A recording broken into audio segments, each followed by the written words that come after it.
Hi, Earl. How's it going? Thanks All for. right, man. How you doing? Great, great. So, I was just looking at your piece, the first sketches of it, and I was wondering if we could just dig in a little bit, talk about it.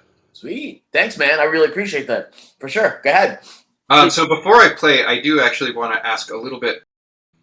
It looks to me like the first 19 bars or so are kind of free. Absolutely free. Okay, great. And then it looks like the figures that happen 16, 18, 20 looks like probably they're losing a little energy as they go. Yes.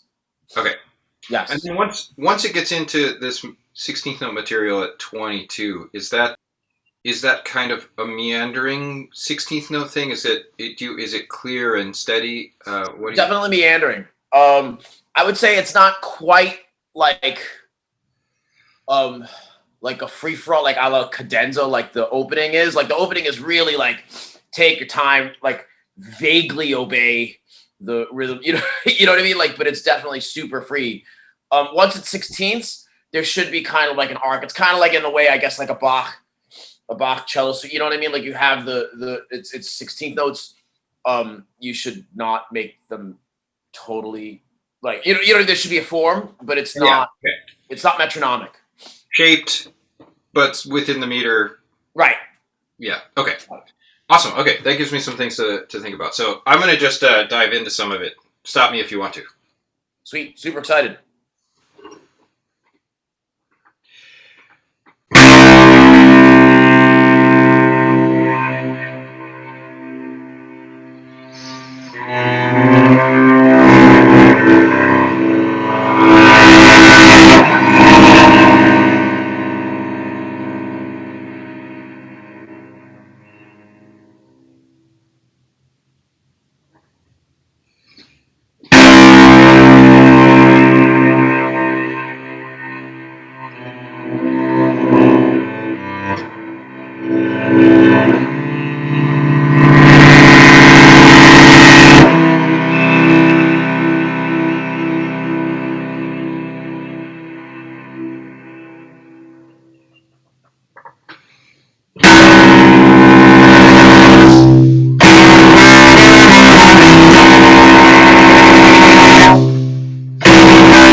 Man, There ends the fragment. that sounds great, man. That's that kind of true to what you were hearing in your head. Absolutely, man. Your interpretation is really, I'm really digging it. I didn't, I guess I didn't realize. It's so funny because I wrote it. I should know. I didn't really realize how. I guess my time in the Orthodox Jewish community is kind of coming out, even though this is me really trying to convey a sense of like when we talked about like the ideas of inspiration for the piece, the idea of being like a first generation, Asian American immigrant and kind of like not quite feeling home anywhere. Yep. But it's clear that I'm sort of using slightly Middle Eastern scales to kind of like, and I didn't, that definitely was not conscious, but I mean, there it is. I So, love I so loved when we spoke earlier that you said that yeah, the actual material of your Asian forefathers, it's part of you, but it's not really your language. And you make music, you make music here with people who, you know, you play a lot of Jewish music, I do. I do. and that's part of you. Pretty much all the time. So Yeah. yeah, you know, I would say, at measure 11, I mean, if you want to like totally bring that into actual, let it sit in Middle Eastern land, you could throw in, and it's like a la cadenza anyway. So that's up to, I leave it up to you. I'm not going to tell you when to do it or when not to do it, but you know what I mean? Like, but there's definitely instances to throw in even more like ornamental sort of quarter tone. You know,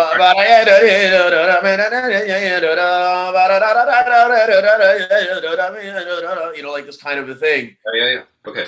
If you want, I'm not, I love how you did it already. So that's like, I would say that's already like personal taste, because if you do it too much, then that's like really obnoxious too. You know what I mean? Like that's, Well, I always want to start from whatever the author had it put on paper. But if you're giving me permission to let it rip a little, yeah. Yeah, absolutely. Yeah. Absolutely. I'm kind of one of these guys that I think like once it leaves the composer's,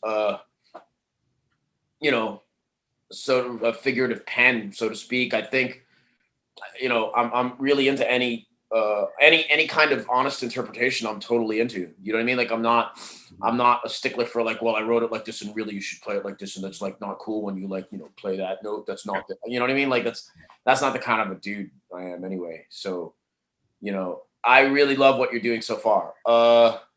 Yeah. I don't have much comment other than that. And then I mean like the maybe 16 through the 21, like maybe I would kind of have that more sustained, actually, yada yada yada, like real, like I think you're maybe coming away from the note, and that's, again, I'm not exactly telling you to not, like I'm just saying, if I was the cellist, I would sit harder, like progressively less as it went along. I think what your arc was like totally on, I would do it progressively less, but certainly the first one at 16 would be like heavy. Stay in it a little thicker. Yeah, like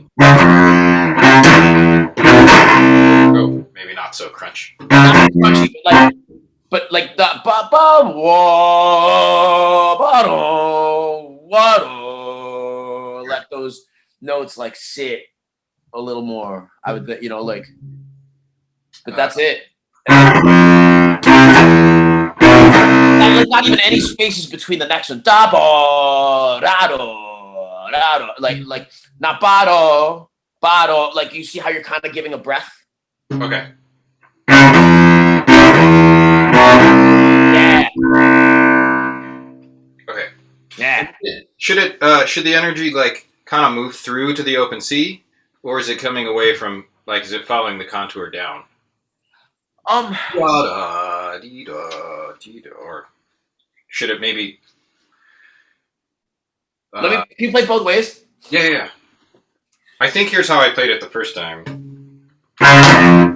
Sorry, try not to break my bow.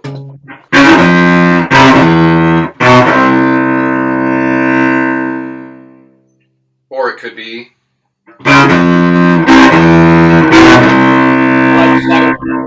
Okay, great. That's the cool shit. What are you okay, so we've got basically kind of 3 bits of material here. Right. Maybe 4. We've got this opening that kind of sets almost like a landscape. Then we've got this kind of heavier, darker stuff with the open C pedal starting in 10, going through this dotted rhythm stuff. What's the feeling of this like heavy but open C, like what do you have in mind here, and what does it mean that it sort of lightens up and becomes these meandery 16th notes? Well, I think maybe it's like that's an interesting question. I mean, like I don't know. I just was writing what I felt, but I think That's the best answer. what? I mean, that's the best answer. Yeah, I was just writing what I felt. I mean, like I think the way I write, I do know my habits, so to speak, and I will say that I'm pretty sure I'm like 95% sure that what I sent you is in a way the entire piece already. Like I'm not really going to. You're not going to get any new ideas anymore. Like I think what everything that is going to get that you're going to get from like this like is just simply going to be expanded. Like each idea is going to be taken and then kind of like teased out to like what I feel is a sort of a logical or illogical, I don't know, but like some kind of conclusion. You know what I mean? Like some kind of like working out of like I like that. I do know that at least for now, like the way I write is I kind of have here is an idea, and then here's this expansion of this idea, and then like at least it'll be known. Like sometimes I'll either choose to like intentionally end it like abruptly without ever kind of like resolving them, Yeah. or sometimes I just feel like resolving them. But I definitely know that that's generally a framework in which I write. So like compositionally, all the ideas are already there. Like it's already it. Like I don't think new ideas are gonna really come out of that. Because I think there's already, like you said, there's three main ideas there. And that's really enough, I think, if you're really gonna give if you unless you like start short shrifting ideas, which I don't really like. You know, I don't like it when people have a thing and then it's like, well, what happened? It's like did you see the movie The Room? No. Okay, so do you know? So if you're recording this, so The Room is like this horrible movie, but it kind of got this cult status because it's like so hilariously awful. Okay. It's like an Ed Wood kind of a movie, right? Where so there's this one scene where like the mother goes, she just drops this bomb. She's like, "It's official. I have cancer," and then it's never talked about again. Like it's like, what happened to the? Didn't she say she had? Okay.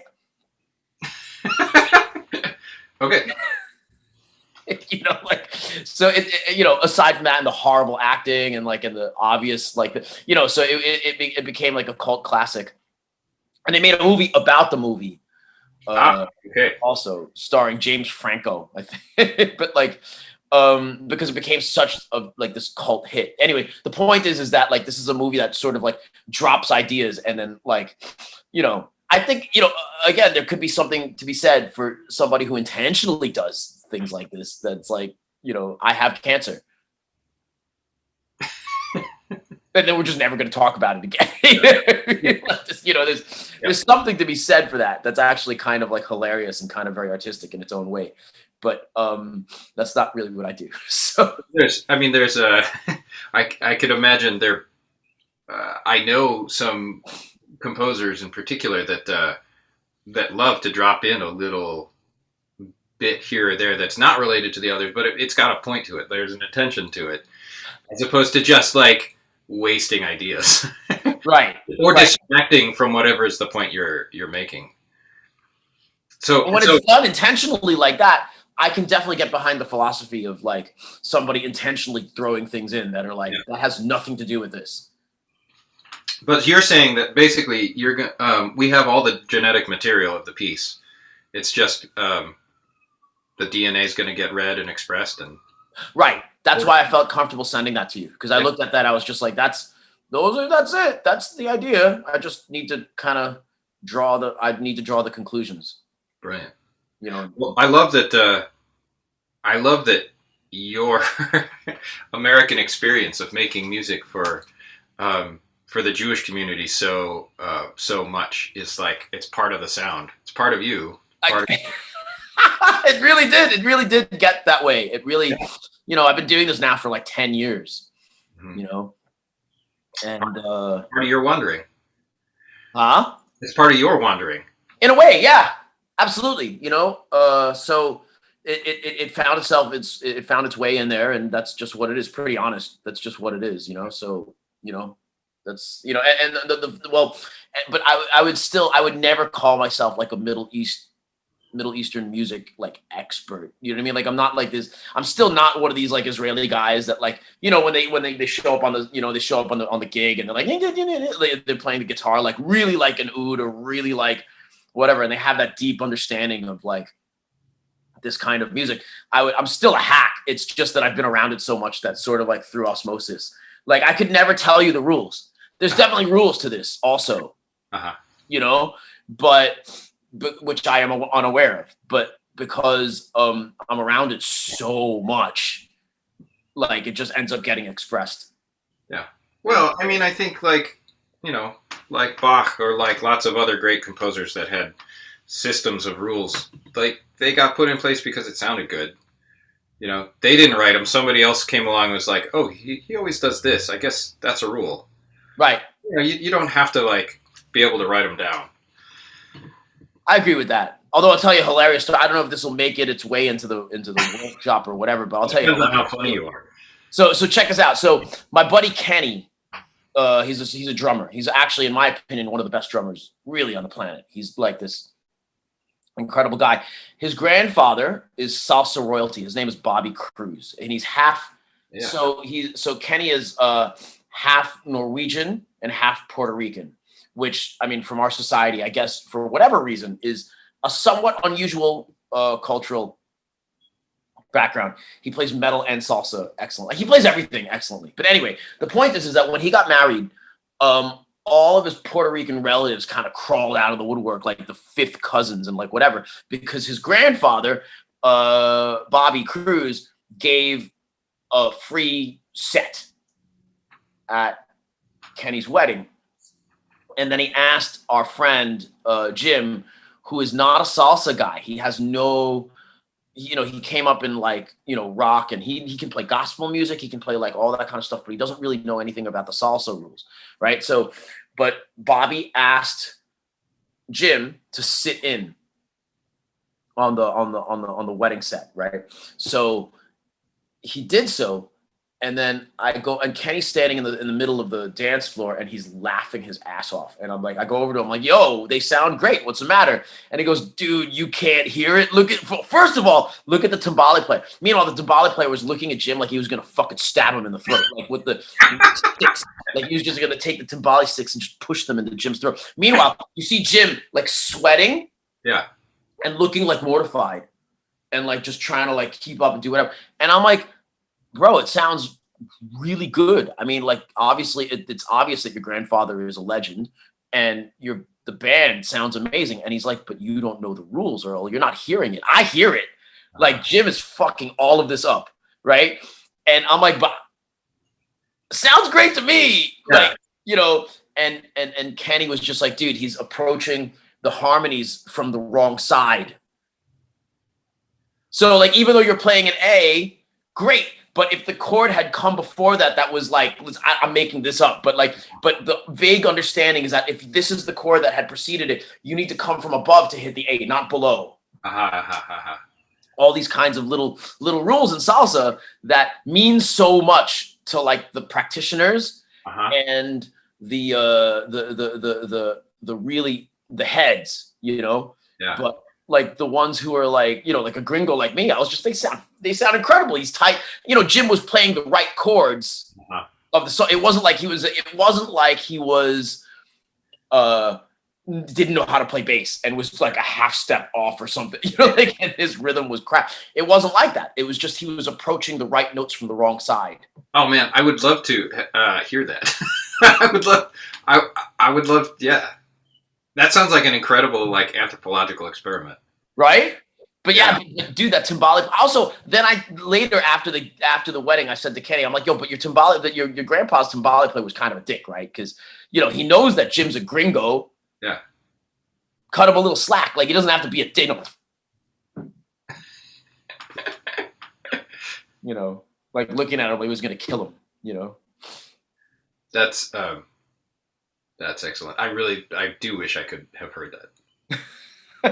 To my ears, it sounded fantastic. Yeah, well, so that's the interesting thing. Like, I mean, your ears are highly trained in a lot of systems of music, not that one, Not but that one. it sounded good to you.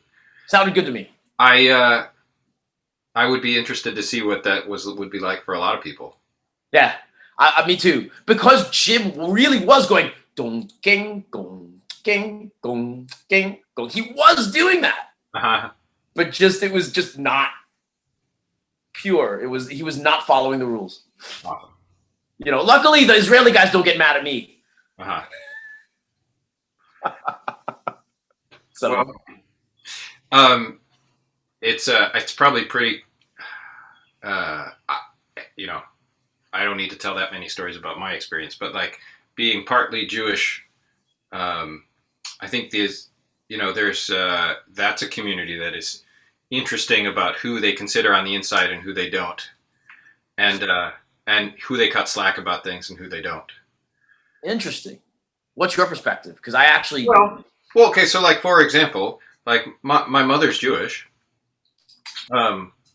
She had a bat mitzvah. She was raised Jewish, but her her mom converted. Her mom was not Jewish, so you know, the different Jewish communities have completely different views on whether I am or I'm not. Mm. You know, True. Whether because it's not like it's not an unbroken matrilinear thing. Right. But then also, so for some communities that matters, it doesn't. I was not raised Jewish. I mean, I was raised with a lot of traditions and certainly culturally that was part of, my American upbringing. But, a lot of my Jewish friends, for a lot of my Jewish friends, they recognize that as being Jewish, and some of them it's really like, sorry, you're not Jewish. You're not Jewish, right? And I always now I try not to make any assumptions on anybody else's behalf. I tell people I'm not Jewish, but my mother is, and then I let them take it from there.